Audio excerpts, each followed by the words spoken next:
نستعين والصلاة والسلام على أشرف الأنبياء والمرسلين وعلى آله وصحبه أجمعين. اللهم صل على سيدنا محمد الفاتح لما أغلق والخاتم لما سبق ناصر الحق بالحق والهادي إلى صراطك المستقيم وعلى آله وصحبه حق قدره ومقداره العظيم. نوينا التعلم والتعليم والتذكر والتذكير والنفع والانتفاء والإفادة والاستفادة والحث على التمسك بكتاب الله وسنة رسوله والدعاء إلى الهدى والدلالة على الخير ابتغاء وجه الله ومرضاته وقربه وثوابه سبحانه وتعالى. أما بعد. السلام عليكم ورحمة الله وبركاته. Jadi alhamdulillah, syukur kepada Allah Subhanahu wa taala kerana dengan limpah kurniaan taufik hidayah daripada Allah taala masih lagi dapat kita menyambung pembacaan kitab kita, iaitulah risalah Inilah Kitab Usuluddin I'tiqad Ahli Sunnah wal Jamaah karangan Al-Syeikh Al-Alim Al-Allamah Syekh Muhammad Mukhtar bin Atarid Al-Jawi Al-Batawi Al-Bughari rahimahullahu taala rahmatan wasi'atan. Jadi kita sambung pada muka yang ke-9. Baik. Jadi alhamdulillah hari ini kita dah masuk dah kepada suatu perbahasan yang barulah, ataupun kita sebutkan di bawah tajuk yang baru. Okey. Jadi sebagaimana yang telah kita maklum, dalam ilmu akidah ada 3 tajuk utama yang dibahaskan. Okey, ada 3 maudhu' yang dibahaskan, iaitu yang pertamanya ilahiyat, ketuhanan, yang membahaskan tentang sifat-sifat Allah Ta'ala dan perkara yang berkait dengan Allah Ta'ala. Kemudian tajuk yang kedua ataupun maudhu' yang kedua yang utama dalam ilmu akidah, iaitulah an-nubuwat, membicarakan tentang sifat-sifat Nabi ataupun sifat-sifat Rasul dan juga perkara yang berkait dengan Rasul. Dan akhirnya tajuk yang ketiga, maudhu' yang ketiga, iaitulah as-sam'iyat ataupun disebutkan al-ghaibiyat, iaitulah perkara-perkara yang terhenti di atas dalil-dalil naqli, terhenti di atas wahyu nas syara'. Baik. Dan sebahagian menambah perbahasan yang ketiga, iaitulah berkenaan dengan al-mumkin. Baik. Jadi sekarang ni kita dah masuk kepada, kita selesai dah bincang tentang tajuk yang pertama, iaitu al-ilahiyat. Ya, kita dah bahaskan panjang lebar berkenaan dengan sifat-sifat Allah Ta'ala ataupun sifat-sifat Tuhan dari segi wajibnya, mustahilnya dan juga harusnya. Dan di hujung perbincangan kita tentang sifat-sifat Allah Ta'ala, kita dah bahaskan tentang dalil yang menyabitkan sifat-sifat tersebut. Okey. Jadi hari ini kita masuk pula kepada tajuk yang kedua ataupun maudhu' yang kedua dalam ilmu akidah, iaitulah maudhu' tentang kenabian. Jadi dalam perbahasan kenabian ini diceritakan tentang sifat-sifat Nabi ataupun sifat-sifat Rasul dari segi yang sama dengan sifat-sifat Allah Ta'ala yang kita bahaskan sebelum ini, iaitu dari sudut wajibnya, mustahilnya dan juga harusnya. Okey, kerana kita kata kayu ukur kita pada menghukumkan sifat-sifat Allah dan juga sifat Rasul ni adalah menurut kepada hukum akal, yakni keputusan yang diputuskan oleh akal fikiran. Sebab itulah tubik wajib, mustahil dan juga harus. Baik. Untuk kitab kita ni, risalah ni, dari segi susunan dia untuk perbahasan tentang kenabian ataupun sifat-sifat Rasul ni sama macam apa yang dibahaskan dalam sifat-sifat Allah Ta'ala. Jadi kalau sifat Allah Ta'ala dulu, dibincangkan dulu sifat-sifat sekali dengan lawang dia, kemudian di penghujung barulah dibincang tentang dalil. Jadi sama juga apa yang dibuat dalam perbahasan sifat-sifat Rasul ni, dari segi susunan dia pun begitu juga. Dibahaskan dulu sifat-sifat sekali dengan lawang dia, kemudian barulah bincang tentang dalil. Jadi aturan perbahasan ni berbezalah dengan apa yang kita lalui dalam kitab Setangkai Padi dulu. Okay. Setakat tadi dulu bahas sifat, bahas lawan sifat terus bahas dalil. Okay, jadi setiap sifat tu terus ada dalil masing-masing. Tapi yang ni tak, dia kapuh sekali, dia gabung sekali. Okay. Baik. Jadi kata pengarang rahimahullah ta'ala, ada pun situ dah, ada pun sifat yang wajib bagi sekalian Rasul. Jawab dia, maka iaitu sifat yang wajib bagi sekalian Rasul tu 4 perkara, yakni 4 sifat. Perkara dengan maksud sifat. Okey. Jadi pengarang kita, dia mulakan dulu dengan perbahasan sifat wajib bagi semua Rasul. Okey. Sini pengarang kita, dia sebut Rasul. Okey. Sebab apa sebut Rasul, dok sebut Nabi? Maka di sini boleh kita andaikan barangkali pengarang kita dia ibaratkan dengan Rasul, dok guna dengan lafaz Nabi. Sebab apa? Sebab mungkin melihat kepada salah satu daripada sifat yang akan kita bahaskan adalah sifat tabligh. Dan bila kita sebut sifat tabligh ni hanya khusus bagi Rasul sahaja. Okay, maksudnya apa? Hanya sabit dari segi wajib dia tu, hanya wajib bagi Rasul saja, tidak pada Nabi. Okay. Maka faham daripada situ, kita ambil balik faedah yang pernah kita bincangkan sebelum ni dalam kitab Senakai Padi. Satu dobit lah, ataupun nak sebut kaedah pun boleh juga. Okay. Semua yang dibahaskan pada hak Rasul juga dibahaskan pada hak Nabi, melainkan tabligh dan juga lawangnya, iaitu kitman. Okay. Jadi semua perkara ataupun semua sifat yang dibahaskan pada diri Rasul juga dibahaskan pada diri Nabi, melainkan sifat tabligh dan juga lawang bagi sifat tabligh, iaitu kitman. Okay. Dobit ataupun kaedah ni cukup penting untuk kita faham satu masalah, iaitu apa? Daripada situlah kita dapat faham bahawa ada perbezaan di antara istilah Rasul dan juga istilah Nabi. Ni di atas pendapat yang muktamad lah. Okay. Jadi Rasul, apa maksud Rasul? Rasul ialah insanun, manusia. Lagi pula zakarun, lelaki. Okay. Uhiya ilaihi bisyar'i, diwahyukan dengan syarak. Okay, diwahyukan dia dengan syarak. Lepas tu, wa umira bitablighihi, dan diperintahkan untuk menyampaikan syariat tersebut. Itu Rasul. Okay, jadi Rasul manusia, lelaki yang diwahyukan dengan hukum hakam syarak, kemudian disuruh oleh Allah Ta'ala untuk menyampaikan hukum tersebut. Gitu. Okay, itu Rasul. Adapun Nabi, Nabi makna dia lebih umum. Maksudnya macam mana? Okay, insanun, manusia, zakarun, lelaki, uhiya ilaihi bisyar'i, diwahyukan dengan hukum hakam syarak, umira bitablighihi amla, okay, sama ada diperintahkan untuk menyampaikan hukum tersebut ataupun tidak. Okay, itu makna Nabi. Okay.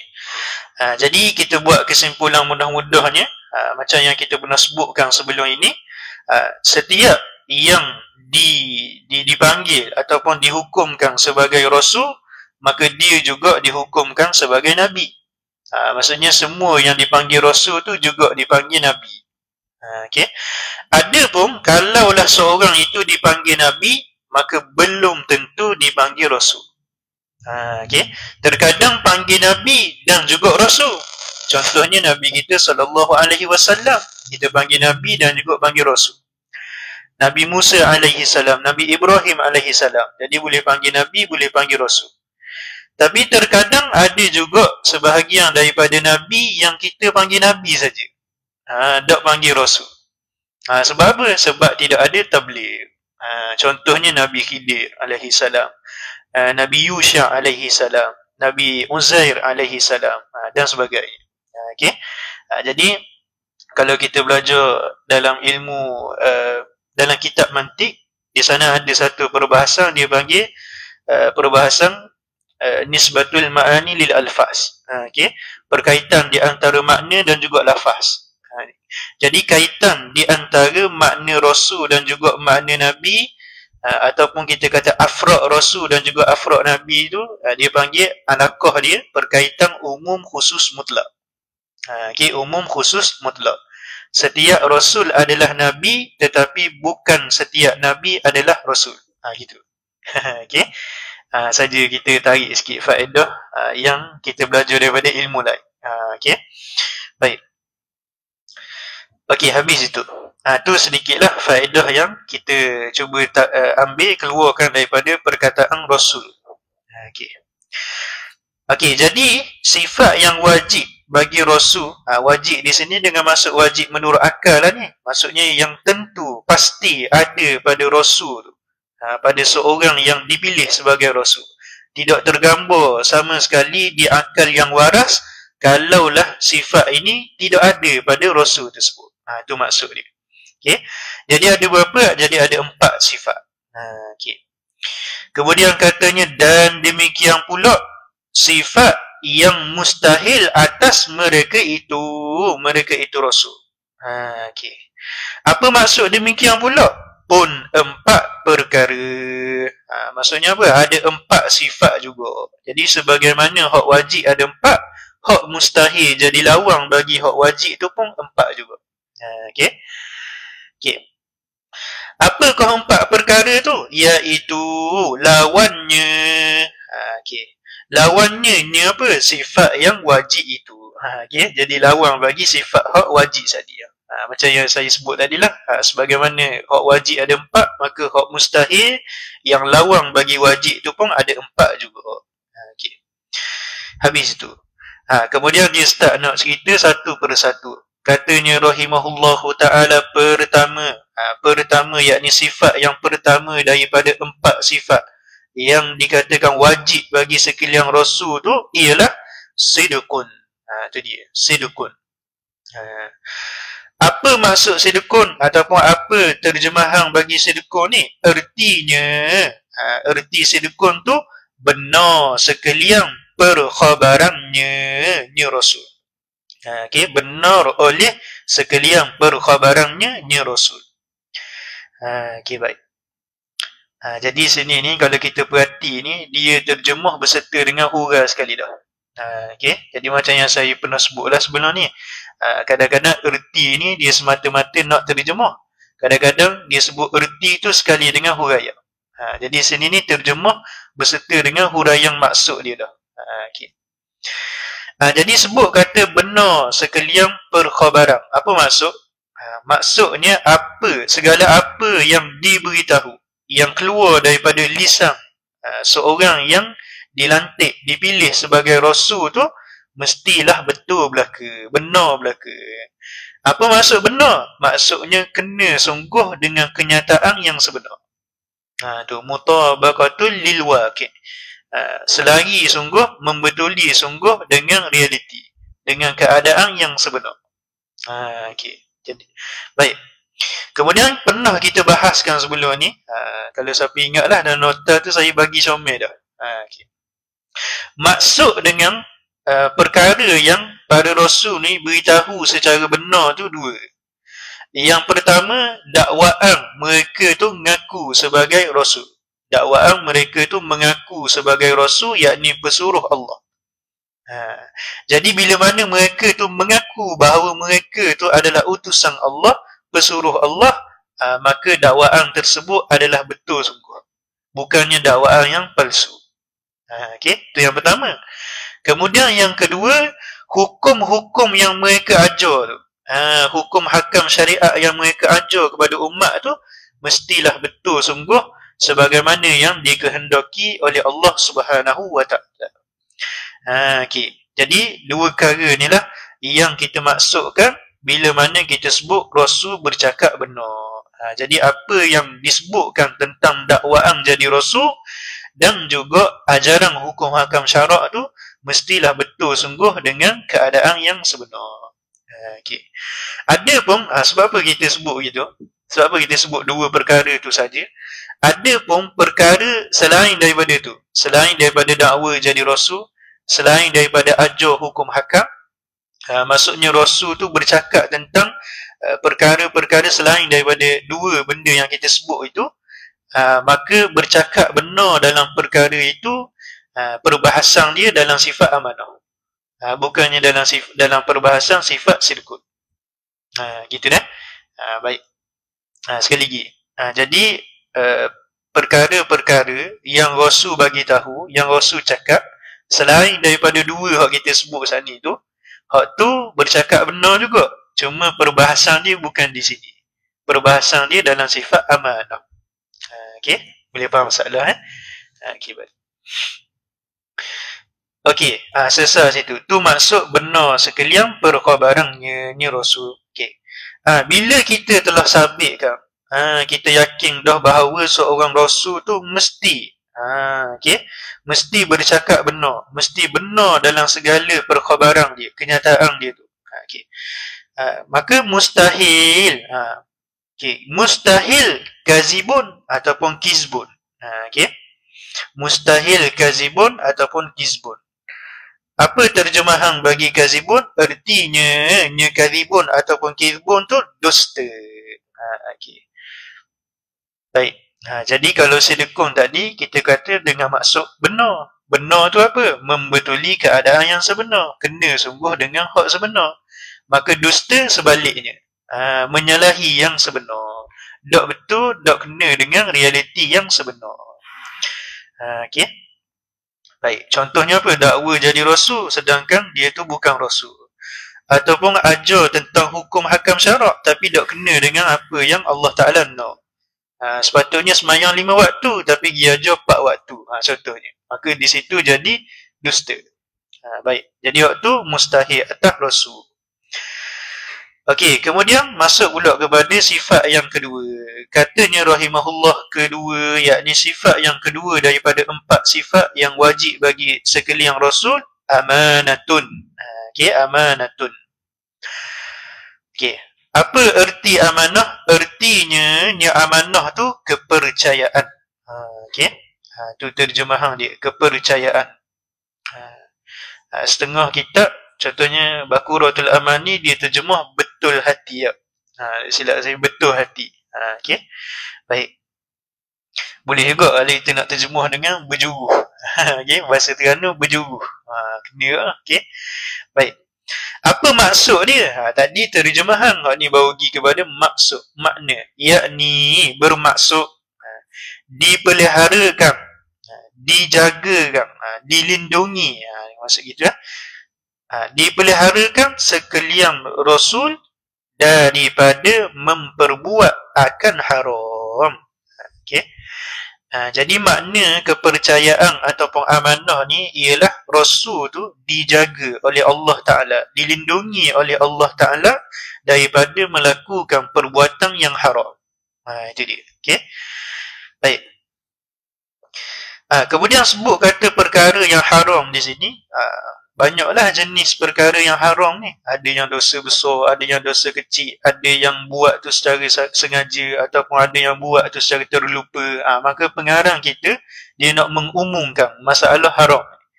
Maka dia kata sama ada, yakni sama ada perkara haram itu dosa kecil atau besar. Jadi tak kira lah sama ada dosa perbuatan haram tu menyebabkan dosa kecil ke dosa besar ke, semuanya terpelihara daripada berlaku kepada seorang rasul. Gitu. Okay? Sikit kita sebut dosa besar apa maksud? Dosa yang dijanjikan dengan azab ataupun laknat ataupun dijanjikan dengan neraka, ataupun kita sebut dosa yang disebut bersama dengan hukuman had. Okay? Contohnya minum arak, berzina, mencuri. Okay, jadi dosa besar ni tidak akan terampung melainkan dengan taubat. Okay, dengan taubat nasuha. Adapun dosa kecil, maka sebaliknya. Dan kita sebut dosa kecil ni boleh gugur dengan sebab beberapa amalan. Okay, tu kita sebut sepatah lalu lah. Sebab nanti belakang ni dia akan sebut sekali lagi perbahasan tentang dosa besar. Okay. Kemudian katanya dan sama ada, yakni sama ada perkara yang haram tu dibuat secara sahaja, sahaja dengan maksud sengaja, atau lupa, ataupun buat secara terlupa. Jadi sama ada perbuatan haram tu berlaku secara sengaja ke, berlaku secara terlupa ke, tetap dipeliharakan daripada sekalian dosa.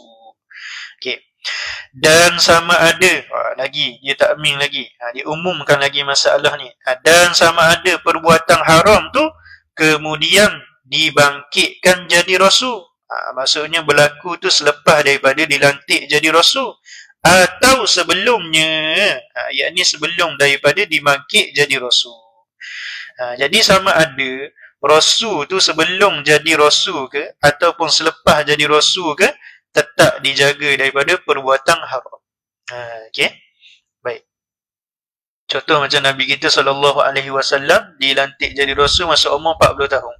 Jadi 40 tahun sebelum tu sudah dipelihara daripada dosa, sebagaimana 40 tahun kita kata umur selepas daripada tu pun dijaga daripada dosa. Okey. Baik. Dijaga daripada perbuatan haram. Kemudian katanya lagi, okey, habis dah. Okey, ia panggil umum masalah haram tu. Ni masuk hal lain pula. Sini ada gugur sikit dah. Sepatutnya atau sebelumnya, letak titik di situ. Kemudian ada dan dipeliharakan. Gitu dah. Ada gugur sikit. Dan dipeliharakan akan daripada memperbuat yang makruh. Okey, jadi ni ataf pada kata dipeliharakan hak sebelum ni tu. Jadi ni pun maksud daripada kepercayaan juga, maksud daripada amanah juga. Jadi sebagaimana kita sebut tadi, rasul ni dijaga daripada melakukan yang haram, begitu juga rasul dijaga oleh Allah Ta'ala daripada melakukan yang makruh. Sebab makruh ni pun termasuk daripada perkara yang dituntut tinggal, termasuk daripada larangan Allah Ta'ala. Okey. Baik. Jadi ni pernahlah kita sebutkan dalam nota kita dah. Contohnya apa? Contoh kecil berdiri, okey, ataupun makan minum berdiri, tu contoh perbuatan makruh. Dan kalau sahabat ingatlah, dalam nota tu saya tambah satu lagi, iaitu perkara khilaful aula. Pun para rasul dijaga juga daripada melakukan perbuatan khilaful aula, iaitu perkara yang menyalahi yang utama, menyalahi yang afdal. Okey. Antara contoh yang diberikan, contohnya berpuasa bagi orang yang buat haji, puasa Arafah bagi orang yang buat haji. Jadi kalau di sisi Imam Subki, beliau menyebutkan hukumnya khilaful aula. Boleh tengok dalam kitab Al-Ashbah wan Nazair. Okey, baik. Habis tu. Okey, habislah penerangan tentang maksud ataupun makna bagi amanah, iaitu kepercayaan. Okey. Kemudian katanya mustahil khianat. Ni lawan bagi amanah. Sini dia tak terjemah khianat ni apa dah. Biasanya khianat ni terjemah dengan karut. Gitu tak? Kaharu. Dia setengah kitab Jawi dia terjemah dengan kaharu. Macam molek lah. Bukan gaharu. Gaharu tu benda lain pula. Ni kaharu. Okay, bahasa Ganu kita karut lah. Karut. Cuma nak kena tengok jugalah tak. Kita ni sebut karut tu gitar lain lah, karut lah. Okay. Dia setengah kitab lagi dia terjemah belok hati. Gitu. Okay, belok hati. Maksudnya orang suruh buat lagu lain, dia pergi buat lagu lain. Tu bahasa mudah. Okay. Baik. Lawang bagi juguh tu lah. Jadi dia kata mustahil khianat mereka itu rasul tu.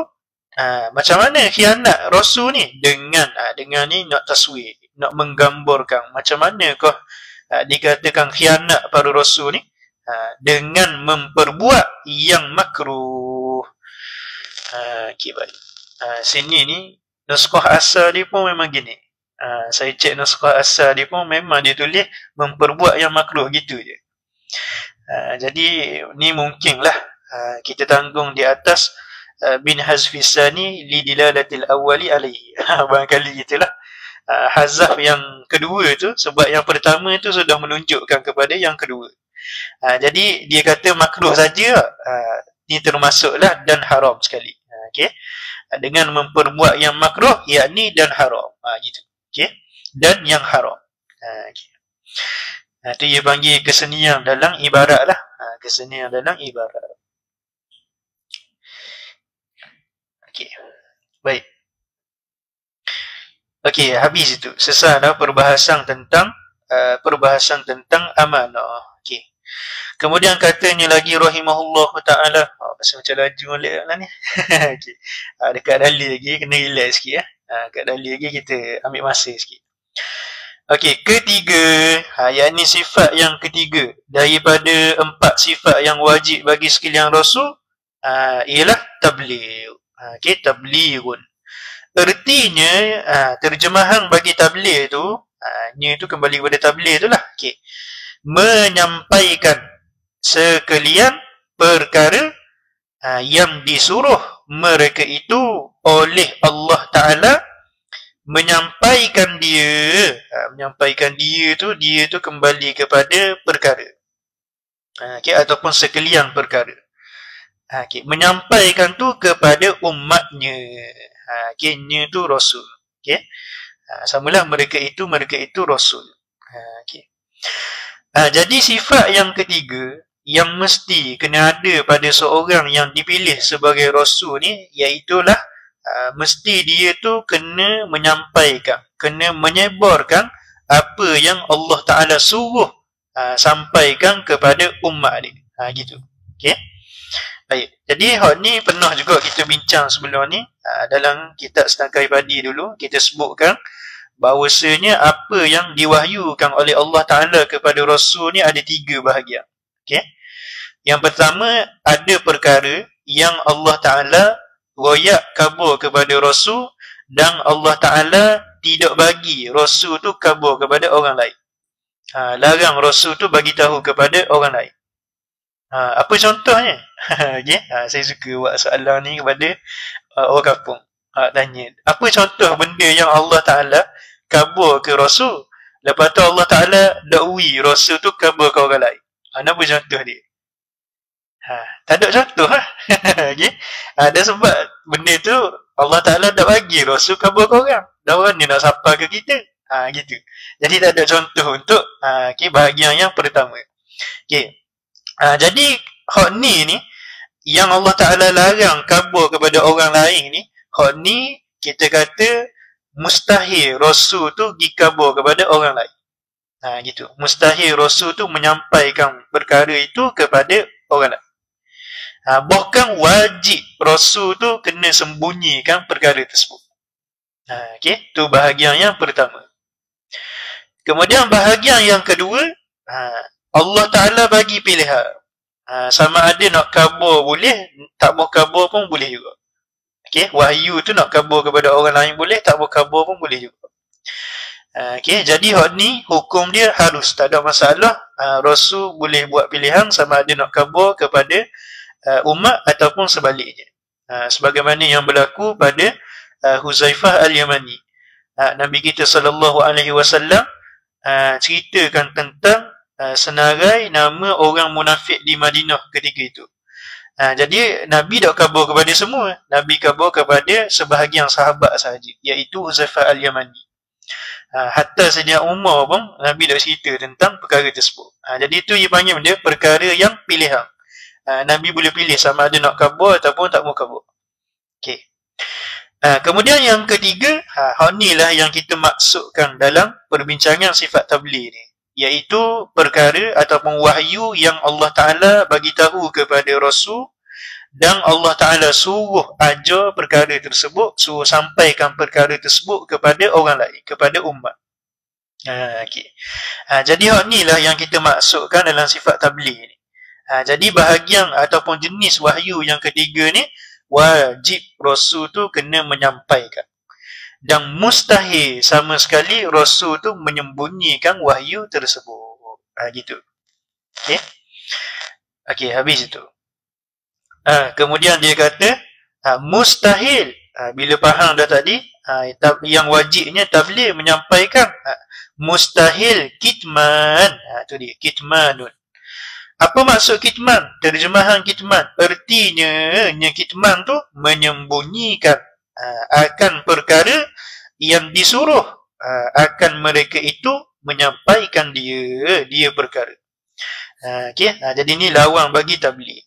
Jadi tabligh kita kata wajib rasul kena khabar apa yang Allah Taala suruh khabar. Lawan dia kitman, sembunyi. Apa maksud sembunyi? Dia tu rasul tu gi sembunyi, gi susuk benda yang Allah Taala suruh khabar. Senang dia. Okey. Baik. Dalam kitab Setakat Badi tu dia sebut apa? Susuk. Susuk. Jelas dia sebut susuk, menyusuk. Okey. Baik. Okey, habis itu. Kemudian katanya lagi rahimahullahu ta'ala, keempat, yakni sifat yang keempat yang wajib bagi sekalian rasul, yang mesti ada pada, yang mesti berlaku pada rasul tu, fatanatun. Okey. Ertinya fatanah tu bijaksana. Okey, bijaksana. Jadi ni kita sebut apa? Bijaksana ni dengan masuk cerdik yang luar biasa lah. Cerdik yang luar biasa. Bijak dia tu bukan di sini saja, sampai ke sana. Tadi, okey. Bijak sana. Baik. Cerdik yang luar biasa. Gitu. Okey. Apa maksud cerdik yang luar biasa ataupun bijak sana fatanah ni? Yakni bermaksud tiada sekali-kali terupa. Ni kena baca molek ni. Kau anda demo lah nak tulis bahasa Melayu bawah dia ke, nak tulis baris ke. Memang ejaan dia gitu. Tiada sekali-kali terupa, yakni terima di akal kita, tergambar di akal kita yang waras. Terupa apa? Oleh ataupun akan kalau perkataan, yakni hujah mereka itu rasul oleh orang membantahi akan mereka itu rasul. Okey, baik. Membantahi dengan maksud berhujah ataupun berdebat.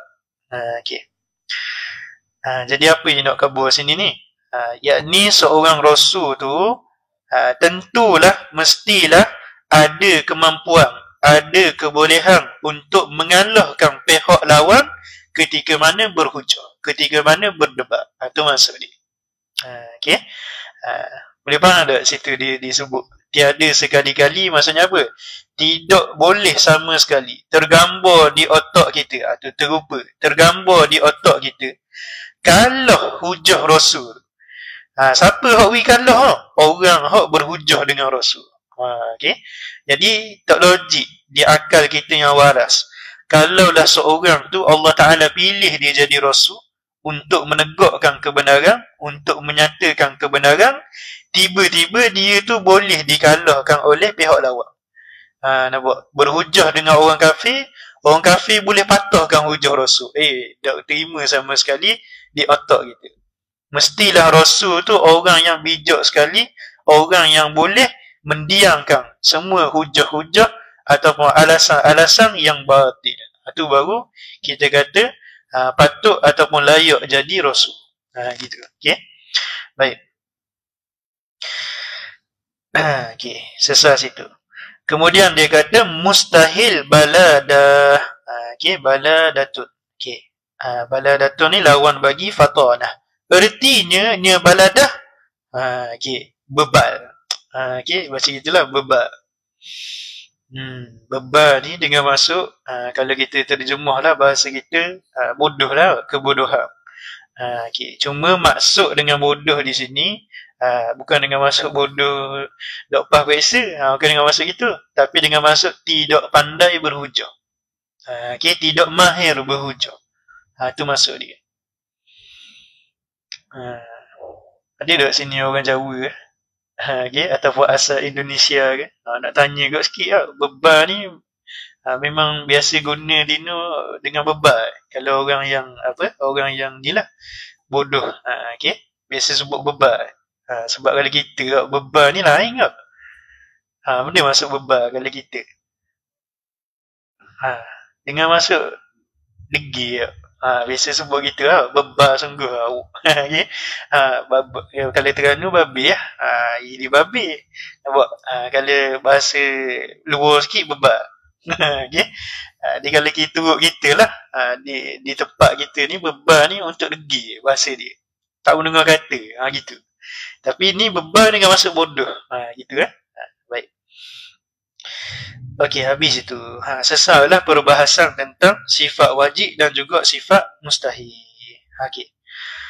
Okey, kemudian katanya lagi, masuk pula sifat harus. Ini sifat yang terakhir lah dalam perbincangan sifat-sifat Rasul.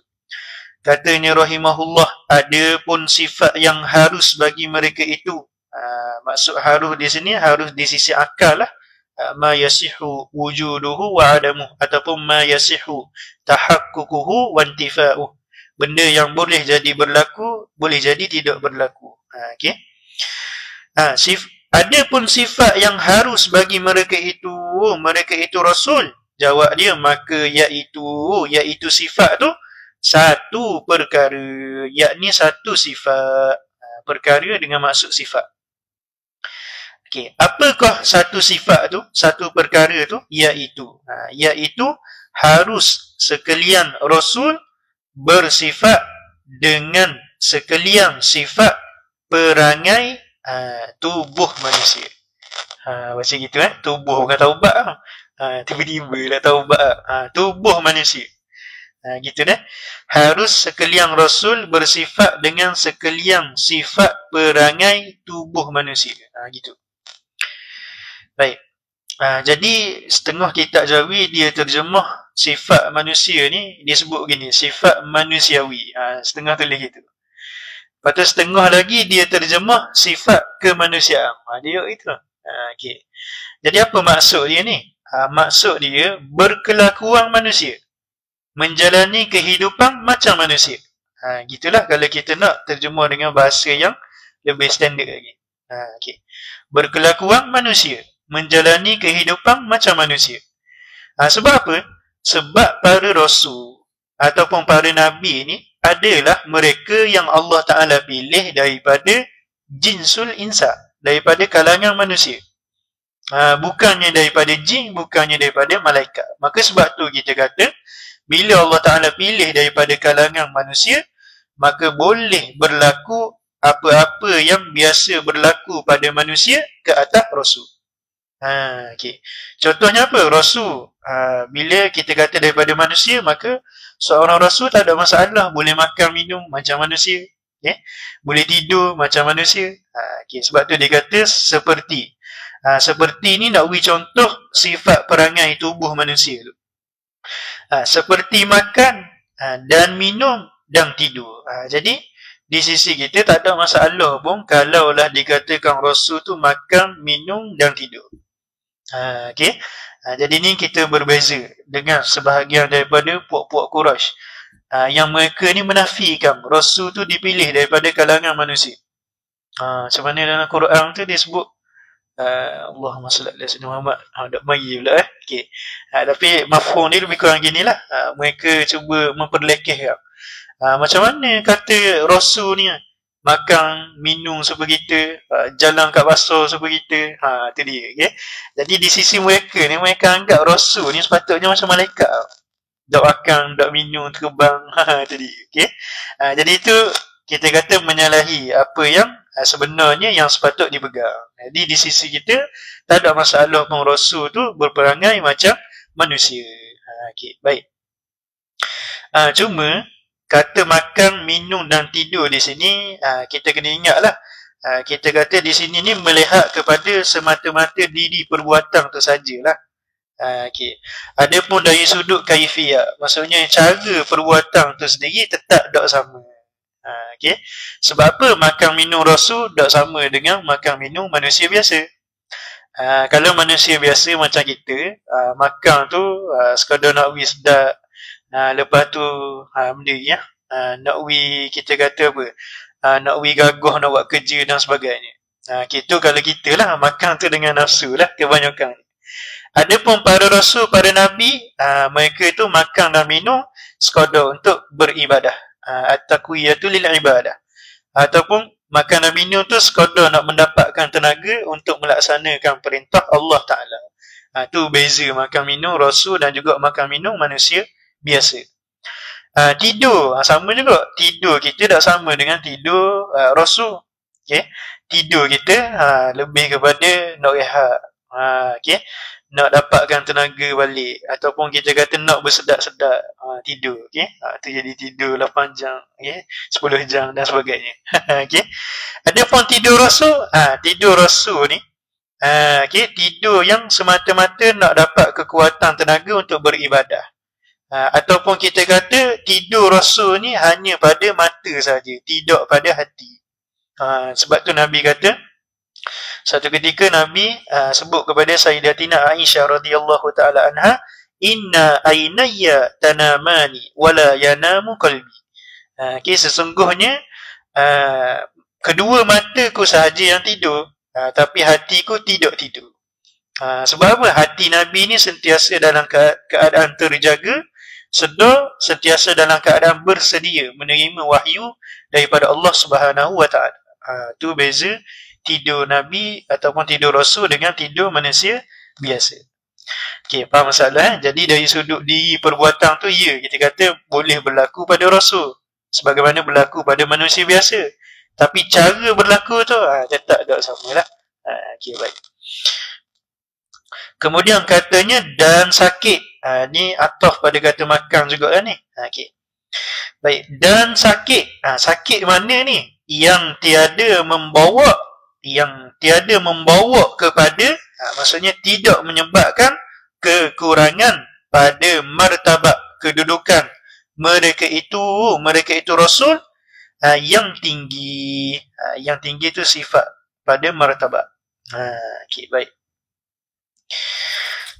Jadi dia kata sini, sakit pun boleh berlaku juga pada Rasul tu. Tapi adakah semua jenis sakit? Maka di sini kita dapat satu faedah. Ni sebenarnya secara tidak langsung pengarang kita dia nak khabar bahawa apa perkara manusia ataupun perangai manusia yang boleh berlaku pada Rasul tu, tidaklah kita kata secara mutlak. Bukan semuanya boleh berlaku pada Rasul. Okay. Ada juga sebahagian perkara yang terkecuali. Contohnya sakit. Bila kita sebut sakit ni ada banyak jenis. Ada sakit yang kita kata ringan, maksudnya dari segi kesan dia tu tak berapa berat sangat. Ada jenis sakit yang kesan dia tu berat, sehingga menyebabkan kita kata orang tu tidak boleh menjalani kehidupan macam manusia biasa. Okay? Ataupun kita kata sakit dia tu menyebabkan orang lain jadi geli dengan dia. Contohnya dia panggil sakit yang menjijikkan. Contohnya sakit keluar nanah, sakit siapa tu air bisa, menyebabkan orang jadi jijik, ataupun macam COVID ke. Okay. Jadi tu dia panggil sakit yang menyebabkan orang tu akan jadi lari daripada orang yang sakit tu. Okay. Jadi adakah semua jenis sakit tu boleh berlaku pada Rasul? Bila kita kata Rasul tu boleh perangai macam manusia, maka ada syarat dia juga. Jadi kalau kata sakit tu boleh berlaku pada Rasul, dengan syarat mestilah sakit tu tidak sampai ke tahap menyebabkan orang jadi lari daripada Rasul. Gitu. Okay? Mestilah sakit tu tidak menyebabkan orang tu jadi jijik daripada nak mendekati Rasul. Sebab kalau orang tu dia jadi contohlah Rasul tu andai kata sakit tu contoh sakit yang sakit COVID lah katakanlah. Okay? Jadi menyebabkan orang tak boleh nak pergi belajar ataupun terima pengajaran agama daripada Rasul. Tak boleh nak tahu hukum hakam syariat tu daripada Rasul. Tak boleh nak menjadikan Rasul tu sebagai panduan. Maka ini akan meluputkan hikmah Rasul tu sendiri. Okay? Jadi sebab tu kita kata kalaulah sakit tu menyebabkan orang jadi lari daripada Rasul, maka tu mustahil pula berlaku pada Rasul. Gitu. Okay? Baik. Jadi ni kita kena perasan lah. Kita baca kitab ulama, walaupun dia sebut tu secara gitu je, straight je, sepatah lalu je, tapi sebenarnya ada sesuatu yang dia nak isyaratkan. Jadi nak khabar sini, bukan semua okay, perangai manusia tu boleh berlaku pada seorang Rasul. Ada juga yang terkecuali. Okay. Okey, habis dah, selesai dah perbahasan kita tentang sifat-sifat Rasul. Sama ada wajibnya, mustahilnya ataupun harus. Okey, selesai. Kemudian masuk pula kepada perbahasan dalil. Okey. Kata pengarang rahimahullahu taala, ada pun dalil wajibnya apanya? Itu sekalian sifat yang 4 tu. Okey. Jawab dia kerana. Jawab dia situ dah. Kalau kita nak takdir tu, maka kerana. Gitulah, maka kerana. Ada pun dalil wajibnya, itu sekalian sifat yang 4 tu, yakni maka kerana. Gitu. Jikalau seandainya Rasul dusta atau khianat atau menyembunyikan, jawab dia nescaya. Ni jawab bagi jikalau. Nescaya ini maksiat yang 3, yakni dusta, khianat dan menyembunyikan tu, jadi ta'at. Okey. Baik. Jadi sekarang ni kita masuk kepada perbahasan dalil nak menyabitkan sifat Rasul tadi, sama ada wajib, mustahil ataupun harus. Okey. Okey, tengok pada dalil sini berbezalah dengan apa yang kita bincangkan dalam setakat badi dulu. Setakat badi dulu kita sebut satu persatu dah, setiap sifat tu ada dalil dia. Tapi dalam kitab ni dia gabungkan 3 sifat dengan satu dalil, kemudian dia asingkan satu sifat iaitu fatonah dengan satu dalil. Okey. Nampak situ jadi dia sebut tadi jikalau Rasul dusta lawang bagi cakap benar. Okey, atau khianat lawang bagi amanah, atau menyembunyi lawang bagi menyampaikan tabligh. Jadi sebenarnya dalil ni sudah merangkumi untuk menyabitkan 3 sifat. Okey, iaitu sedekun, cakap benar, amanah dan juga tabligh. Okey, boleh boleh faham masalah okey, jadi sama macam yang kita bincang sebelum ni dalam sifat Allah Taala, dia gabung sekali. Okey. Jadi kita akan susun balik dalil ni. Okey, kita baca sekali lagi. Dalil dia dekat ni lah, jikalau Rasul dusta atau khianat atau menyembunyikan, nescaya apa yang akan jadi bila Rasul tu berdusta, berkhianat, lepas tu susuk wahyu, yang akan jadi apa? Nescaya ini maksiat yang 3 tu akan jadi ta'at. Tu dia akan berubah daripada maksiat jadi ta'at. Sebab apa berubah daripada maksiat jadi ta'at tu? Kerana ni alasan dia. Kerana disuruh kita, yakni umat ni, mengikut dengan sekalian kelakuan mereka itu Rasul. Okey, baik. Tahu letak koma di situ betul lu, tak apa lu. Okey. Lepas tu dia kata maka iaitu ni kembali kepada mana? Iaitu ni kembali kepada maksiat jadi taat. Okey, 3 maksiat tu jadi taat, kembali pada situ. Maka iaitu keadaan maksiat yang 3 tu jadi taat tu tiada terupa, tidak tergambar di akal kita, tak terima sama sekali oleh akal kita yang waras. Sebab apa kata tak terima, tak terupa? Kerana pula sekali lagi. Kerana ni elah pada kata tiada terupa. Kerana Allah Ta'ala tiada menyuruh dengan berbuat yang jahat. Allah Ta'ala tidak menyuruh kita ni melakukan perkara yang jahat, yang maksiat. Okay. Baik. Jadi sini kita perlu kepada susunan dalil sikit. Okay. Dan dalil ni dia sama dengan susunan dia tu lah, bentuk susunan dia tu sama dengan susunan dalil sifat harus bagi Allah Ta'ala.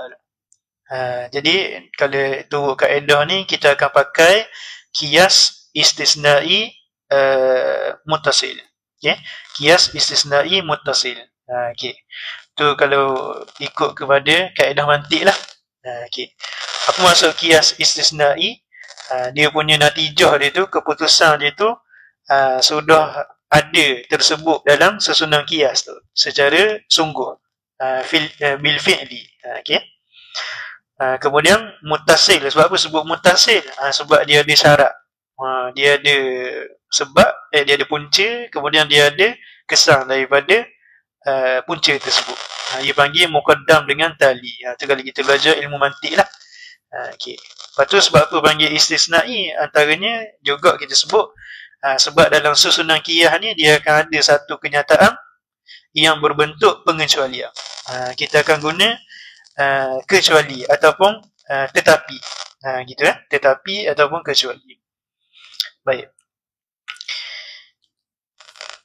Macam mana nak susun mudah sikit.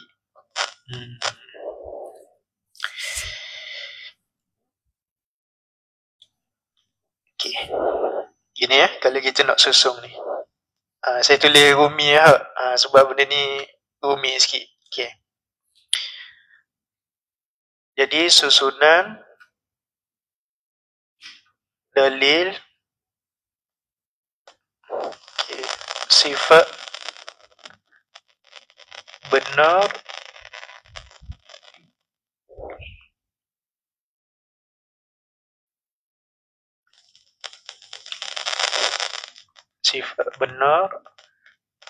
Allahumma salli ala Muhammad amanah, dan menyampaikan.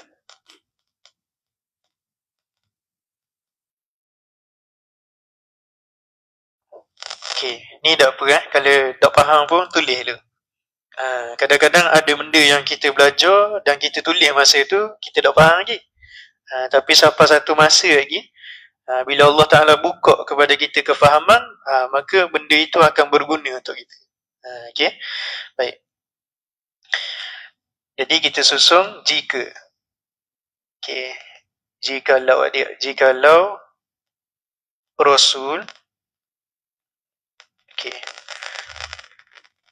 berdusta, lagi berkhianat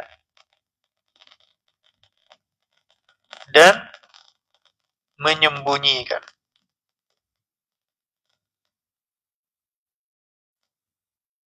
Menyembunyikan wahyu ataupun ilmu. Maka apa akan jadi? Dia kata tentulah nescaya dusta ataupun kita sebut tiga maksiat itu. Tiga maksiat. Apa dia tiga maksiat ni? Dusta, khianat, sembunyi ilmu. Itu jadi taat. Itu jadi taat. Jadi ni kalau ikut kaedah lah, ni dia akan jadi kenyataan yang pertama. Qadiyah ula. Kenyataan pertama.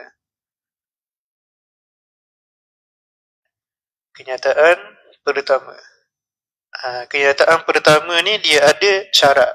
Dia ada muqaddam, ada tali, ada punca dan juga akibat dia. Nampak hasil daripada Rasul tu berdusta, berkhianat, menyembunyikan ilmu, maka apa kesan dia? Akibat dia tiga maksiat tu akan jadi taat. Gitu. Boleh faham masalah Baik. Kemudian kita ada kenyataan yang kedua. Kenyataan yang kedua ni lah dia panggil kenyataan pengecualian, istisnaiyah.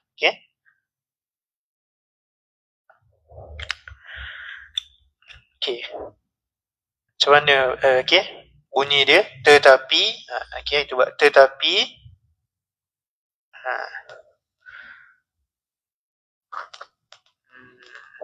tetapi keadaan tiga maksiat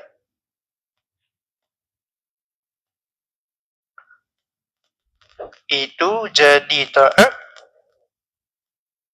tidak benar, batil, tidak benar, tidak betul sama sekali, mustahil. Maka apa yang akan keluar, natijah dia, keputusan dia ataupun hasil dia,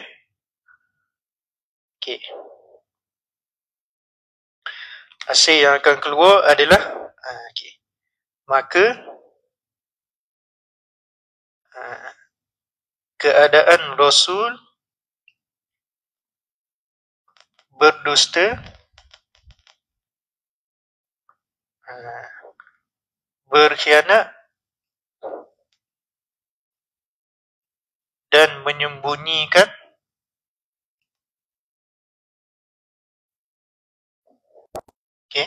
itu pun tidak benar.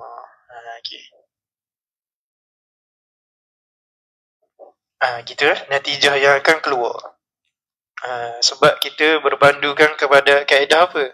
Sekiranya Allahumma salli ala sayyidina Muhammad, istisna'u naqidi at-tali yuntiju naqidha al-muqaddam. Ataupun kita sebut butlanu at-tali muaddin ila butlani al-muqaddam.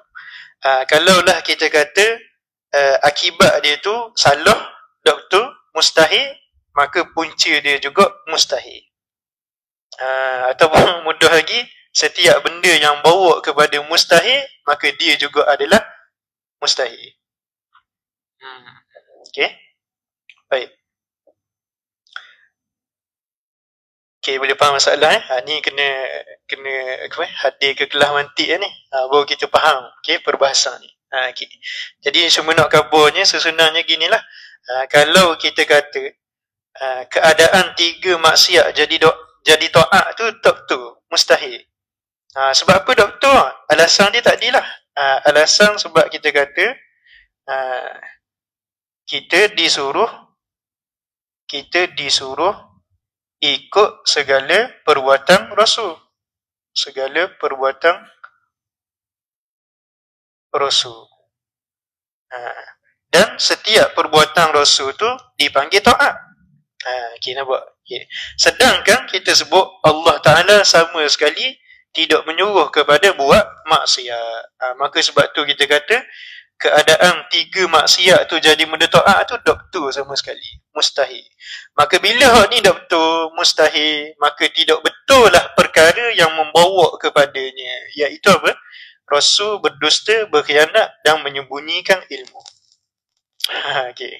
Boleh faham gitu Baik. Kemudian dah habis lagi, dah selesai lagi.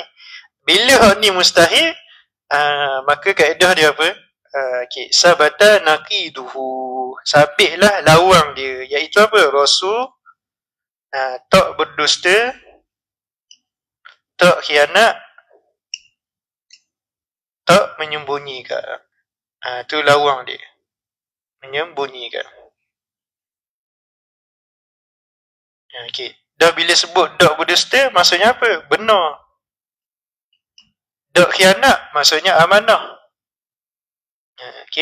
Tak menyembunyikan dengan maksud menyampaikan. Jadi inilah kita punya akidah yang terhasil daripada hujah tadi. Boleh faham masalah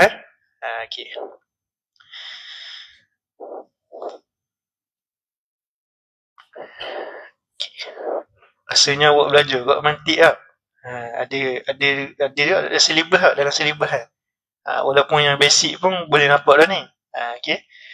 Tengok dalam qadiyah apa ni, Allahumma salli ala Muhammad, qiyas istisna'i muttasil. Dalam jenis itulah. Baik. Saya cerita sini je gini ni. Cerita orang kampung tak cerita lagi ni. Dengar pula dia pula istisna'iyah. Qadiyah syartiyah dia pula. Di sini je kita cerita gini dah. Sebab kita nak cuba manfaatkanlah ilmu-ilmu yang kita belajar tu. Habis itu.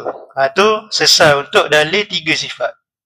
Kemudian katanya lagi, ni dalil untuk satu lagi sifat, iaitu fatanah. Dan jikalau, jadi awak kena asingkanlah ni, letak titik apa situ, dengan berbuat jahat, letak titik di situ. Kemudian katanya, dan jikalau Rasul bebal, lawan bagi fatanah, Rasul tu bodoh, maka apa nak jadi? Nescaya tiada boleh ia Rasul tu mengalahkan hujahnya ni Rasul akan sekalian orang kafir yang membantahi akan dia, akan hujahnya tu. Dia ni pun kita kena susun gitu jugalah. Baru jelas masalah ni. Okay. Ni pasang dah. Dia tak susun habis. Dia bagi satu kenyataan je. Kita pula lah yang kena selesaikan. Okay. Baik. Ni kalau live ni ada orang-orang tengok jangan keliru ni sudah masuk kepada benda yang bukan lagi fardu ain lah. Ni fardu kifayah. Okay. Perbahasan ni dibagi dalil tafsili, bukan lagi dalil ijmali. Okay. Okay, kita susun pula untuk sifat fatonah. Ambil gambar. Okay. Baik boleh pandang. Okay. Jadi ni sama.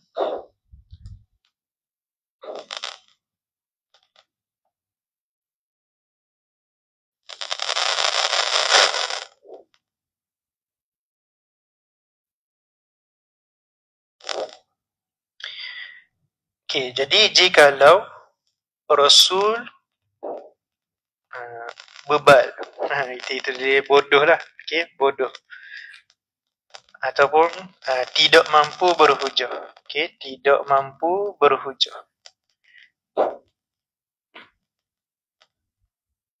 Jawab dia, tentulah Rasul akan dikalahkan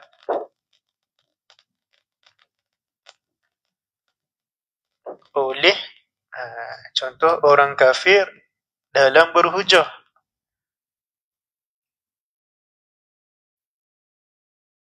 Okay. Jadi ni ia panggil qadiyah yang pertama, kenyataan yang pertama. Okay. Tak silap saya lah, dalam silibus awak mungkin dia sebut premis lah. Premis pertama, premis kedua. Tu lah, tu kenyataan yang pertama. Okay, kemudian kenyataan yang kedua, okay, tetapi, ini istisnai. Okay, tetapi Rasul, okay, kita kata Rasul kalah dalam berhujah itu,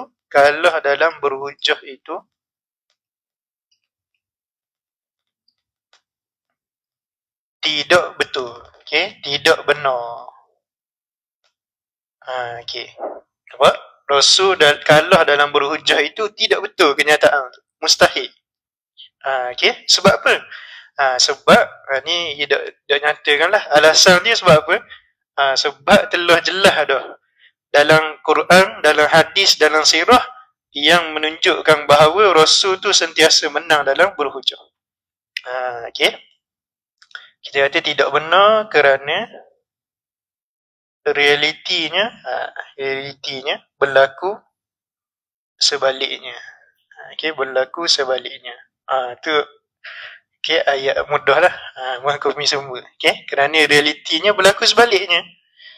Realiti apa bukan begitu. Bukannya Rasul ni kalah dalam berhujah. Bahkan Rasul sentiasa menang dalam berhujah. Sebagaimana kisah Nabi Muhammad, Nabi Ibrahim, Nabi Musa dan sebagainya. Okay. Maka bila ni tak betul, dia panggil tali dia tak betul, tidak betul, akibat dia tu salah, maka punca dia pun tidak betul juga. Yang membawa kepadanya pun tidak benar juga. Maka hasilnya, maka Rasul, okay, keadaan Rasul bodoh itu pun tidak benar juga. Tidak benar juga.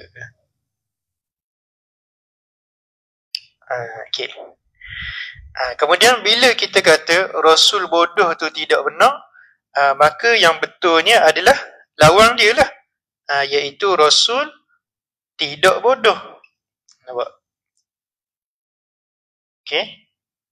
Bila idza thabata, Allahumma salli alaihi wasallam, okay, iza batala tali sabata nakidu, iza batala al-muqaddam sabata nakidu.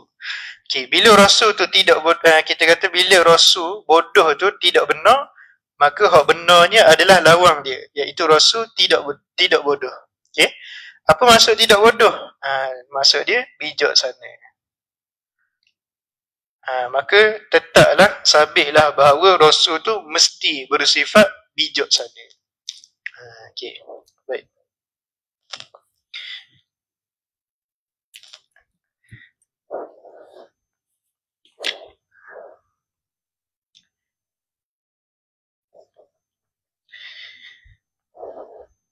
Okey, boleh ya? Okey, saya start.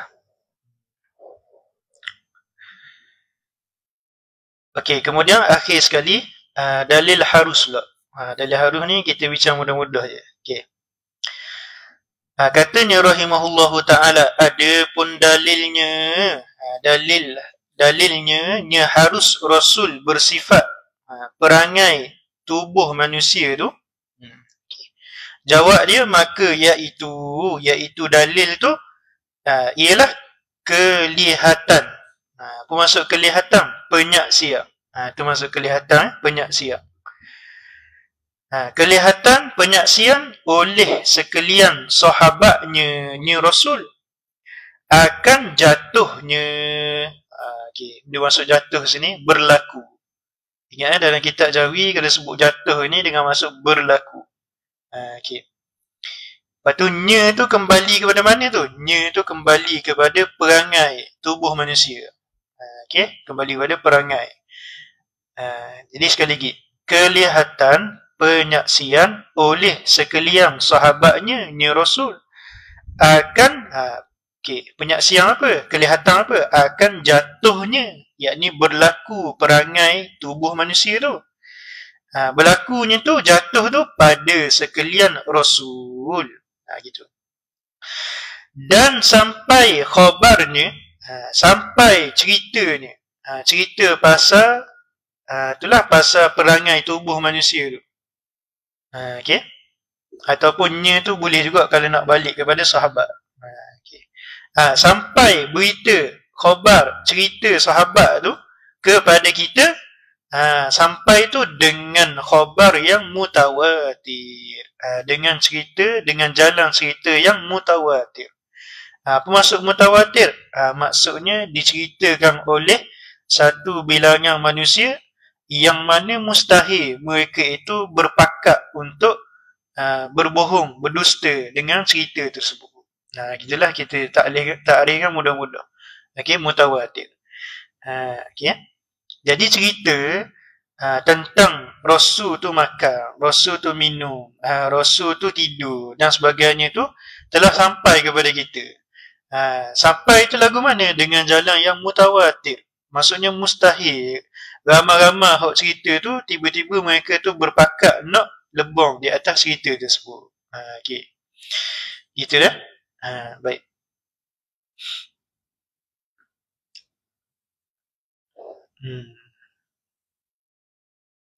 Ni kalau kita nak susun kias lah. Boleh juga kalau kita nak buat kias iktirani. Kita kata apa? Keadaan Rasul berperangai manusia telah disaksikan oleh sahabat dan cerita tentang perkara tersebut telah sampai kepada kita melalui jalan mutawatir. Ini panjang sikit lah mukadimah surah dia. Lepas tu kita sebut mukadimah kubra dia, dan setiap yang berkeadaan begitu maka ia benar-benar berlaku. Okey. Maka jawab dia keadaan Rasul bersifat dengan perangai manusia tu benar-benar berlaku. Okey. Baik. Habis adalah perbahasan tentang dalil bagi semua sifat Rasul yang telah kita bahaskan tadi. Okay. Jadi lepas ni masuk pula kepada perbincangan yang seterusnya, masuk kepada tajuk yang ketiga lah, maudhu' yang ketiga bagi ilmu akidah, iaitu as-sam'iyah ataupun al-waibiyah. Jadi sekadar itulah untuk malam ni. Wallahu ta'ala a'lam bis-shawab. Assalamualaikum warahmatullahi wabarakatuh.